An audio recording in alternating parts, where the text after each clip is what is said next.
Guys Extra. Happy Tuesday. It feels a little bit better today. Yesterday was super rough. It was. I'm just getting back from vacation, and so I feel you were able to unplug today. a little bit this past weekend, which is nice. Yeah, you were up in the San Juans. Yeah, I was, but you know, you get those alerts on your phone, and I looked at that Walmart one. I was like, I said to my boyfriend, I'm like, is this real? Because there was just a Walmart shooting not long ago. Oh, that's right. And so I'm like, dear God. You know, I don't know how many people, when I said there was a second mass shooting, they just didn't believe it. Like, no, you mean the one in Texas? The one from yesterday. No, that was the first. You know, there was so it was just really hard for people to comprehend, especially because of the weekend. You're so busy, you probably aren't necessarily in your TV watching routine to realize, no, we're talking about two. There were two shootings, not just one. 13 hours apart. Right. So, yeah, I mean, at some point you just get overloaded, and I just have to step back and turn off the TV or put my phone down and just take a moment. Yeah, and not only that, I mean, we've had a bunch of violence just this weekend and yesterday in Salem. We had the situation where the Portland State basketball player was shot and killed. Another shooting 10 blocks from there, hours later. I mean, it just compounds. So we're kind of asking you guys today, what are some ways that you try and feel better or get to a more positive state when you're going through a tough time or when the nation is going through a tough time right now? Like, how do you kind of make yourself feel better and cope with it? Because there was a kid, we did a little story on the news today. I'll walk over real fast and then we'll kind of look at some of your answers. In El Paso, he's 11 and he's got this hashtag that's now going viral called, oh, what just happened? Wow, that was, Hey, there we go. There you go. This woman, this is her son, my 11-year-old, came to me with an idea, the El Paso Challenge. So he challenges all El Pasoans to commit 20, now 22, because sadly we're up to 22 deaths, random acts of kindness for every person who was killed in our city's mass shooting. Let's get this done, El Paso. So this is the really cute list that he made that his mom posted. Purpose: to honor the people who got killed in our city. I will challenge every person in El Paso to do these good deeds. So he put some really cute examples. Mow someone's lawn, visit a nursing home, pay for someone's lunch or dinner, donate to families in need, write someone a letter, take flowers to someone in the hospital, leave $1 on the vending machine for the next person. And this thing has gone viral now. It's been retweeted at least now over 1,000 times. But there have been all kinds of people, these are just a few of them, who are using that hashtag. Challenge accepted. If everybody did the El Paso Challenge, the world would be a much better place. So we're asking online, what do you do to make yourself feel better? And Barb Estes on our Facebook page says, my hope is to build on the goodness, the kindness, compassion, and grace of Jesus. He is my strength through it all. So yes, a lot of people turn to God, turn to church. A lot of people just go to yoga or, you know, like exercise to kind of get that tension out. Brenda, you were saying you just really have to kind of unplug. I do, because my nature being a news person is that I always want to see what the latest is. So that means I always have it on, even if I'm not sitting in front of the television. And then I just get sucked into watching it. And I realize it's like every segment, every half hour, there's not really anything new, but I just can't stop watching it. That's a ton of people do the same thing. Yeah. You know, and again, you don't even have to watch on television. You get it right here all the time. Any app. Yeah, open like any Facebook thing. Alerts. So you literally like just have to put your phone away. I mean, what else do you do to kind of, I mean, do you go outside? Yeah, I do. I mean, I do. I mean, I don't necessarily do it to de-stress. I am a talker. I mean, this is a perfect job for me because that's how I process things. So my friends and I, my family and I, we talk about it, and then I think it's like it gives me a little bit of closure, and then I go on with the rest of my day. Right. But to me, not talking about it is more, I just kind of need to noodle through like helps what you happened. process it. Yeah. a lot of people chiming in actually on this topic, which is, I find it a tough one, to be honest with you, to talk about, because sometimes I feel like we talk about it too much. You know, we talk about, there's so much of it out there, we can't escape from it, and then yet we're the ones that have continued to bring it up on the social media channels, on our newscasts. But some people have spoken already and have thanked us for continuing this conversation because they say it is a worthwhile one. Natalie specifically says, this is a quality, valuable topic, and thank you, she says. I was surprised by this. Ginny Carlson, I believe we call her name out every morning during Sunrise Extra. Hello again, Miss Ginny. I was surprised to read, first sentence, she says she took TV news out of her home years ago.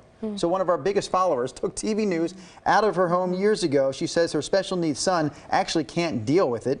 So she limits repetitive coverage, help people, she says, pour out goodness, keep hope. Those are the ways that she copes. But I was just surprised, I guess, to hear that one of our most faithful followers eliminates TV from her daily routine. But yeah, I totally get it. And I think that's one of the reasons that the repetition is particularly damaging, is because it seems like it's even bigger than it is when you just replay it. I get why her son is, you know, upset by it. I think we all should be. When you hear the awful, gosh, some of the videos of like these shootings that people recorded when it happened, you see those playing like with cable news around the clock, and it's traumatizing. And I mean, there was that one woman that was kind of all over Twitter and the news yesterday of her sobbing and panicking of like trying to find her mom, you know, and that gets into your psyche. Absolutely. And I don't know, it can just mess with you. But we were saying, you know, a lot of people, I mean, we had that silly story today of that group in Portland, Bunnies and Baskets. As fun and, you know, kitschy kind of Portland weird it is, they are going to some serious, like they partner with real therapists and they go to one-on-one meetings with kids who maybe can't talk to a person they don't know who's a therapist, but once they start petting an animal and feeling another, you know, creature's heartbeat and it being calm, they kind of use it as a launching point to start talking themselves. Yes. Or if you're in the hospital or a senior center, this is the website really quick to, if you want to know what we're talking about. We did a little story on Bunnies and Baskets. It's called Bunnies and Baskets. This is super cute. It's a nonprofit. They'll come to your workplace. They go to, you know, offices and hospitals and senior centers, and they have about 15 specialized therapy rabbits. You hear of like, you know, therapy dogs and whatever. These are all special bunnies that travel all over the Portland metro area, and this nonprofit has gotten so popular that it's now nationwide in almost every state, she was saying. And they can really help people because it even says right here, oh, stop it. They can provide education and recreation to enhance your quality of life. They promote human physical, social, and cognitive function, human interrelationships, and positive physical experiences. If some people, you know, don't want to be touched, they can pet an animal. Anyway, that's one way that some people deal with stuff. Our viewers have other ways. David, for one, says volunteering helps him get through hard times and also helping his neighbors. Love that. Maureen says painting and gardening make me feel better, or made her feel better this past weekend. So she went to kind of two standbys for her, painting and gardening, and you can definitely see how those two activities would definitely help you sort of escape and feel a little more And we've talked about that peace. before, like just getting out into nature. Those studies have shown like an hour a week can seriously calm you. Totally. But I think a lot of people can also relate to Rick Love. He said, I'm having a really hard time being positive right now. And it does feel overwhelming. That's why I always think you have to start in your little corner of the world, because the bigger picture for most people, they're not politicians, they're not, you know, some kind of lawmaker. And you just have to start connecting with the people in your sphere of influence, right? That you can do, how we treat each other. You can't fix everything out there. I also think, though, there's merit to not immediately feeling like, okay, got to move on. Like, pick up, you know, we have sound bites all this morning. People are healing. The community's healing. It becomes trite. And it's like, no, they're not healing and moving on. Yet it's been a day or two. Like, why do we, I don't know why the conversation always has to be like, immediately, let's move on. People are finding good. Like, I get that some people need that. But it's also, there's merit to just being okay with this sucks. And it's hard and it's tough. And like, appreciating that and accepting that and working through it however you need, and you don't instantly have to just be happy or find happiness, because or whatever. that is stressful. Yes, you know, because then you're like, why am I? That you know, there's social pressure of like, hey, feel better. You know, and that's not life. No, life is all those things. It's joy, it's pain, it's, you know, tears, but all of it all of it are human emotions. Right. That may be the point of the Sunrise Extra. It is okay to feel. Yeah. We don't have to suppress it. We don't have to run away from it. We don't have to feed move on the on negative, right away. Yeah. Right? We don't have to Yeah. feed on it, but you do feel it and you should acknowledge it. You should get curious about it. That's why yesterday one of our scripts that bothered me because it said the community of El Paso is trying to heal, and I was like, no, On Monday, they're still no, putting like out come the on, process. like First it's just day. like I'm not saying some people aren't trying that, but just to make blanket statements, just to have something to say and to try to categorize or summarize something, it's like no, it's not. Like Yes. this happened 24 hours ago. And that might be an interesting thing. I mean, this is why we do this kind of after show is, you know, like you saying, you know, you didn't like how a script was read that we read to you on the Right. news. And it's like we all have to have these discussions Yeah. with each other and with, you know, everyone that's on the news team Yep. of like who's writing these stories and we're all trying to guilty of it. capture- It's no Oh, one sure. like intentionally, you Sure. know. It's just something that it's like if you really think about stuff, why do we always have to put a title or categorize it a certain way Right. when sometimes it is what it is? It's- So if that makes sense. Nancy Higgins says the same thing. I completely agree. Take the time to grieve. It is a very important part. And then Jamie Ralston, I don't have my glasses on, Ralston, said it's okay not to be okay. Thank you, in all caps. So Yeah. I love what Paula Hayes said on Facebook. She says, I love to help out people in stores when they don't have enough money for groceries. That's how she cooks. Oh, something that's so cool. simple. Yep. You know, or like paying for the coffee in That's line great. behind you or something like that is just a simple way to make someone smile. Yep. You've been doing the news thing, well, actually all three of you have been into the hard news a lot longer than I have, for sure. And there is a cycle, right? Unfortunately, this story will not leave our minds, but it will leave the newscast. I don't know if that's going to be Thursday or Friday. But happen we won't again. mention El Paso or Ohio until maybe there's another reason too. But like you said, it is definitely, you know, day one we report what happened. By day two, we're also already talking about how people are coping. It just doesn't seem like, it doesn't work like that in real life, right? It's not like compartmentalized. Day one, here's the coverage. Day two, here's how we're coping. Day three, moving on. Right. And it doesn't work like that in real life. Unfortunately, sometimes that's how it works within the confines of the Yeah. newscast. Yeah. Drew, how do you, or sorry, Oh, go no, ahead. no, go ahead. I was just going to ask him, like, what do you kind of do when you're having like a stressed out time? I mean, is it like take a nap, read a book, go outside?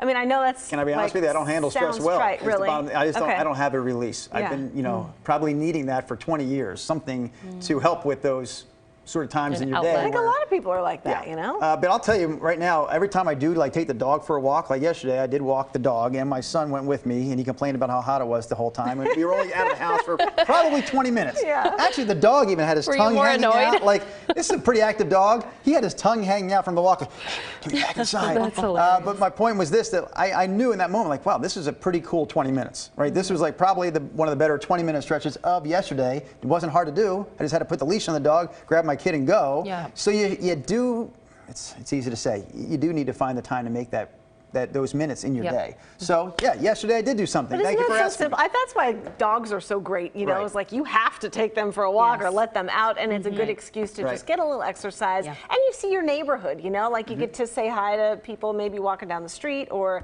just notice different things. Oh, they painted their house. And once you get home, like we walk to the park all the time, and Kinda I forget just all feel the- better. yeah. Right. And you get that fresh air. Yep. and- Because you're in and the some present nature. moment. You're Yeah. not thinking about what just happened or what's Right. going to happen. Yep. You're just enjoying where you are at that Yeah. moment. Absolutely. We had a great time, you know, honestly, Saturday down at Cannon Beach. We had planned. Oh, I we hadn't saw been your to the beach. pictures. That you was have fun. Great pictures. Before we leave the house, of course, we were hearing all about the news from Yeah. El Paso.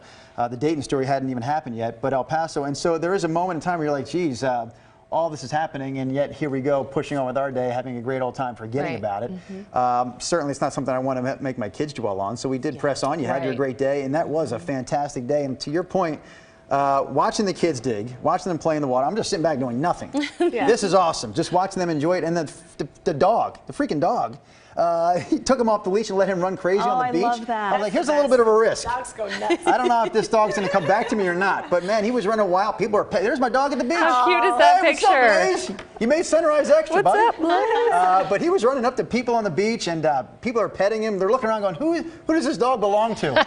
My dog. Most He's regal such a pretty picture of dog. him I've ever He's a seen. This is beautiful like dog. a professional He takes picture. a nice. Someone accused him of takes being a off nice camera, like holding something there to make him stay. I swear to you, he was sitting like that, for, That I is don't a know, great like 2 or photo. 3 minutes by himself. I mean, it's funny. like, look at the dog. He's like waiting for a seagull. So my to wife take got off. out and like hit that camera shot. Anyways, That is That was a awesome. great day Cute. Saturday That's for awesome. us. A great day amidst a terrible day. I Yeah. was looking at Warren Talbert, and he says, I try to focus on recognizing the good and compliment those with good vibes. Things in life don't always turn out good, but offering support really does help. I agree. And St. Nick well PDX said. on Instagram. Hi, in times of stress, do something for someone else. You will find that the stress vanishes. And I think that is true even for your kids, you know, like Yep. take them to the beach. Their laughter is going to be contagious, you know, Yep. to you. Or So I do feel like you have to take care of yourself. You have to take care of your mental space so you can, you know, meet your obligations to others and Totally. family and friends and work. But I also think that we need to do a better job as a collective of having difficult conversations, because unplugging and not addressing it 24/7 in your own life is important. But at some point, we've got to figure out why this keeps happening. Right. I don't know what it is. I don't know where you start. That's way above my pay grade. But at some point, we have to dig in and figure it out. I think it's where do we so start? many factors. So many factors. You're right. I There isn't mean, just one. So at least, many. You know, I mean, yes, mental health is a huge reason why. Assault-style weapons are meant to, I mean, they may be fun at a target range, you know, and that's why they're protected under the Second Amendment. But also, it's, I mean, it's meant to kill or hit as many things as possible as fast as possible. That needs to be talked about, and just kind of I mean, I know video games got brought up, but then I was looking at studies show that really that's not factoring into people doing it in real life. But I Right. mean, just mental health alone, our homeless crisis, you know, I mean, that's tied to it as well. There's so much just, I mean, I just look at some of the stuff online, and the things that we hear about online are just abysmal. Yeah. They talk about radicalization online, and that is something that's happening domestically, it's happening internationally, but boy, is it easy to find just about any negative, god-awful Forum thing. that Yes. like-minded people Yes. can just Terrifying. talk about. Yeah. And if you're already not quite, you know, And did you guys see the founder of that 8chan website? His son says, yeah, this is horrible. It needs to be shut down. So even the son of Right. the founder is Yeah. kind You know, of maybe going this for is it. a big topic to bring up at 7:18 when I know we're going to be splitting the Sunrise Extra scene here in a few minutes, but maybe that's a topic for tomorrow, because, you know, I asked you earlier, and I wasn't alive in 1959, but I always thought about the 1950s as being this just very simple time. You know, everything just seemed copacetic, very beautiful. And I'm like, why, you know, why is that? Why was this not an everyday news story in 1959 or 69 or 79 or 89, but it is today now in 2019. So what is different? And as you said, many factors, but I do believe that the internet is a huge reason why this is becoming far more rampant. I mean, mass shootings as a common news story started mid-90s as a common news story. well, common may be the key word, but I remember the first one that I was aware of, and I was still living at home in McMinnville with my folks, and I believe it was San Ysidro. There was an older man who walked into a McDonald's at lunchtime and mowed everybody down, and I had never heard of such a thing. Right. I was a teenager. Okay. I was like, he did what? And there they sat. I mean, that was the Yeah. first. When was that Well, again? remember going like Oh, it would have to be in the, if I say it, it's going to be wrong. But I was still at home, so I had to be in high school or junior And wasn't high there a school. thing with like postal 1984. workers? 84. And that's when Thank you, that, Celeste. you know, thing of like, oh, they're going postal, Right. like Yes. that whole phrase came Yes. from. Yeah.